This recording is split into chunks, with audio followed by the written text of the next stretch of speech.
സംസ്ഥാനത്തെ ആരോഗ്യവകുപ്പ് താറുമാറാക്കിയ മന്ത്രി വീണ ജോർജ് രാജിവെക്കണമെന്നാവശ്യപ്പെട്ട് ബിജെപിയുടെ പ്രതിഷേധ പരമ്പരകൾ വിവിധ ജില്ലകളിലെ താലൂക്ക് ആശുപത്രികളിലേക്ക് നടത്തിയ മാർച്ചിൽ നൂറുകണക്കിന് ആളുകൾ പങ്കെടുത്തു. പലയിടങ്ങളിലും പ്രതിഷേധക്കാരും പോലീസും തമ്മിൽ സംഘർഷമുണ്ടായി.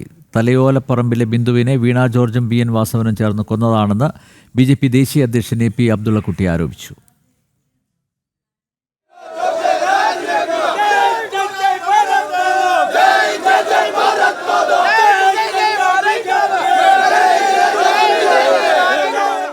ആരോഗ്യമന്ത്രിയുടെ രാജി ആവശ്യപ്പെട്ട് BJPയുടെ നേതൃത്വത്തിൽ ശക്തമായ പ്രതിഷേധമാണ് പലയിടങ്ങളിലും നടന്നത്. കോഴിക്കോട് ബാലുശ്ശേരി താലൂക്ക് ആശുപത്രിയിലേക്ക് നടത്തിയ മാർച്ച് BJP ദേശീയ ഉപാധ്യക്ഷൻ AP അബ്ദുള്ളക്കുട്ടി ഉദ്ഘാടനം ചെയ്തു. പാകിസ്ഥാൻ ചാരിയായ ജ്യോതി മൽഹോത്രയ്ക്ക് നൽകാൻ സംസ്ഥാന സർക്കാരിന്റെ കയ്യിൽ പണമുണ്ടെന്നും എന്നാൽ പൊതുജനാരോഗ്യം സംരക്ഷിക്കാൻ പണമില്ലെന്നും അദ്ദേഹം കുറ്റപ്പെടുത്തി.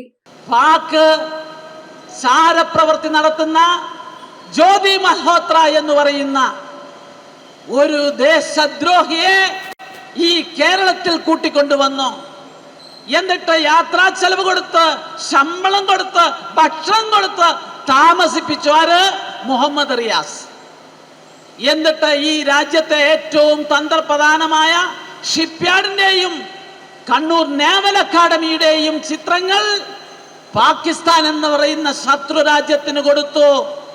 ഈ ജ്യോതി മൽഹോത്രക്ക് കാശ് കൊടുക്കാൻ യാതൊരു ശ്രമവും പിണറായി ഭരണത്തിനില്ല. പാലക്കാട് DMO ഓഫീസിലേക്ക് BJP നടത്തിയ മാർച്ച് പോലീസ് ബാരിക്കേഡ് ഉപയോഗിച്ച് തടഞ്ഞതോടെ പോലീസും പ്രവർത്തകരും തമ്മിൽ ഉന്തും തള്ളുമുണ്ടായി. പിന്നീട് പ്രവർത്തകരെ പോലീസ് ബലം പ്രയോഗിച്ച് അറസ്റ്റ് ചെയ്തു നീക്കി.